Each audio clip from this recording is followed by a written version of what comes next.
गैर कानूनी असजात व स्मगलिंग केस में कस्टम अफसर मोमिन शाह को 4 रोज रिमांड पर जेल भेज दिया गया। समाअत 2 अक्टूबर तक के लिए मुलतवी कर दी।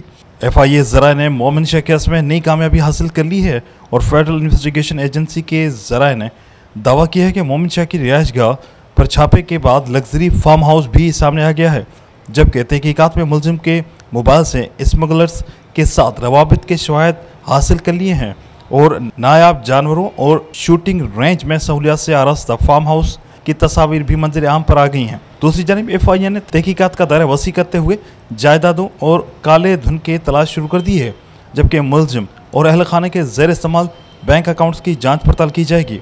ज़राए ने मजीद दावा किया है कि मुलजिम के छालिया और डीजल स्मगलर्स के साथ रवाबित के शवाहिद भी मिले हैं और मुलजिम ने दौरान तफ्तीश चंद कस्टम अफसरान और स्मगलर्स के नाम उगल दिए हैं। मुलजिम से बरामद जानवर की मालियत तकरीबन 1.25 करोड़ बताई जाती है।